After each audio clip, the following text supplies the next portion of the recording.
Hello, everybody. Today I wanted to go over the differences between avoidant attachment, dismissive avoidant, and then fearful avoidant or disorganized. I had mentioned to some of you guys I'm writing a book, and so some of these details are more detailed in my book. It's just very, very long. I work with a lot of individuals with attachment issues, so I have a lot of experience with this. But I do want to highlight the main things in this video because I do want to make resources for free. I just did want to mention that this is a very detailed topic and it can be hard to just put it in one video. I can make multiple videos as well, but I did want to mention that some of this is based on my experience and what I've observed. I am a therapist, so that's how I'm able to observe so many individuals.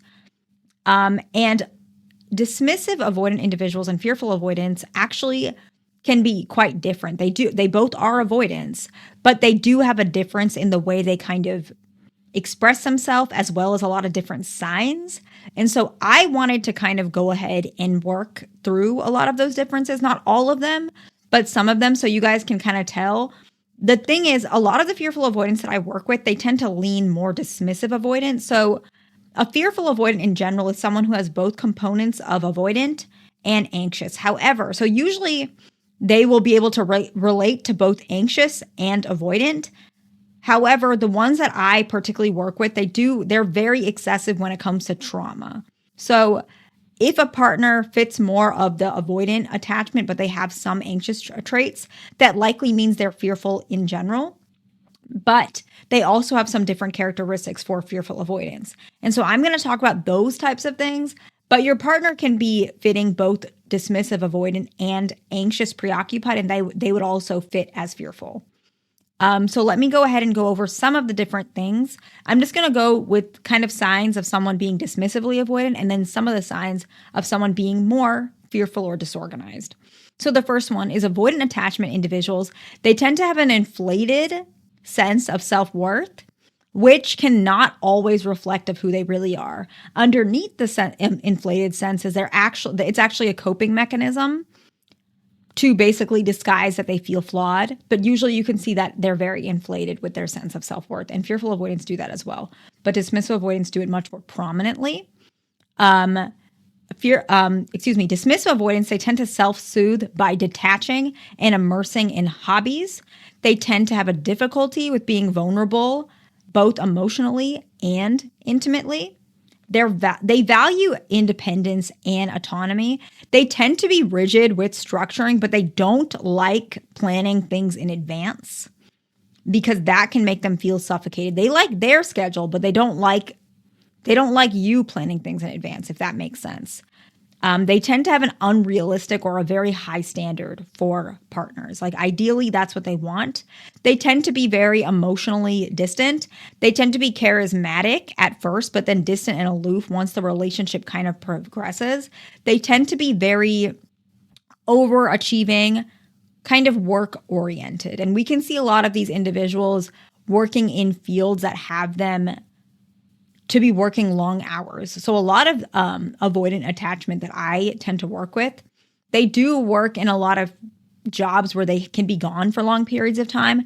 Not necessarily like military, even though some of them are in the military. What I more mean is almost like they can work as much as they want to. So a lot of them can be in like finance or sales. That's not always the case, but I do see that where they can kind of have a connection with people, but it's very detached and almost to the point where they can kind of control it because they're the ones that are making a lot of the first adjustments, if that makes sense.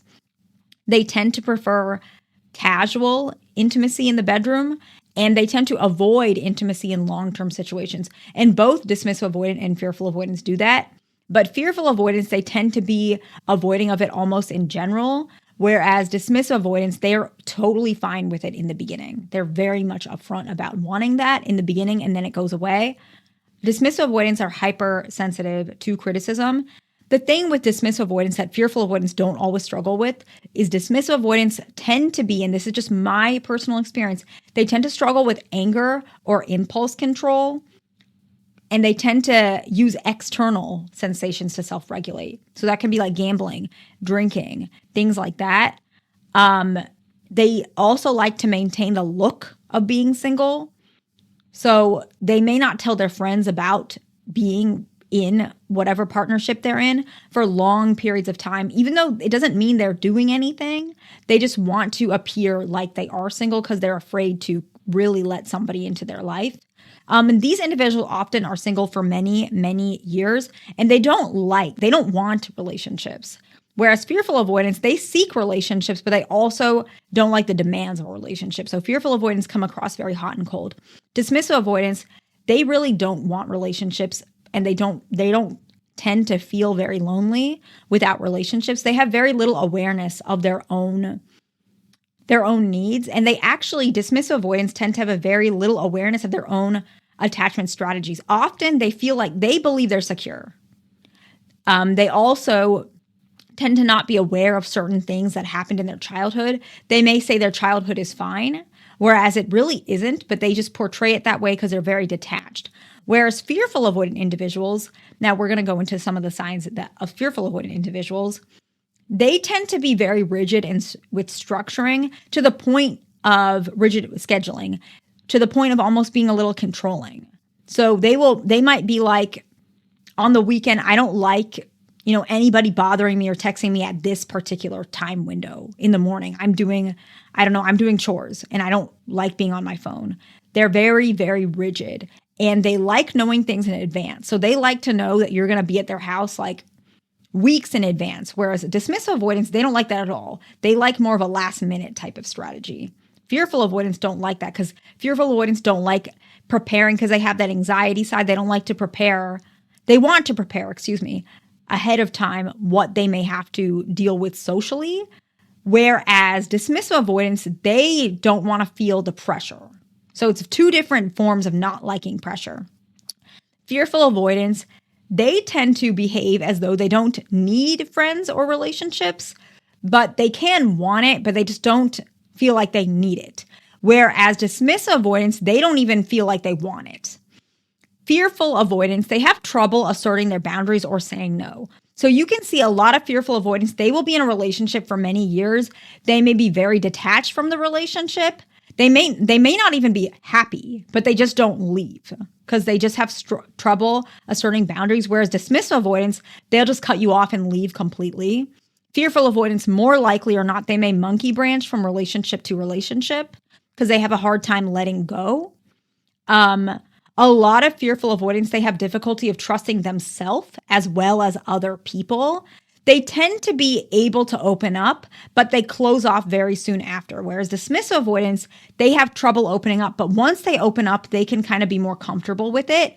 Fearful avoidance are the other way. They can open up, but they shut down after opening up. Dismissive avoidance do that as well, but consistently over time, they don't do that. Fearful avoidance, they can continue to do that for years and years and years.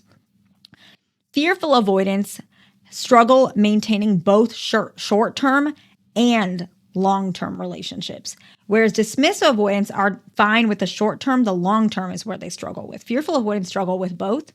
Fearful avoidance struggle with making decisions. Dismissive avoidance don't struggle with that as much. Fearful avoidance tend to struggle with overachieving and perfectionism.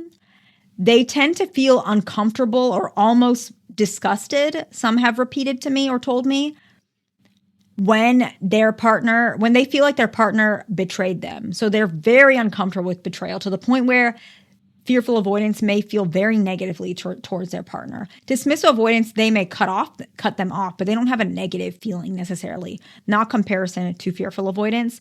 Fearful avoidance avoid confrontation, and they tend to feel secure more when it's a self-induced isolation, whereas dismissive avoidance, they tend to use hobbies.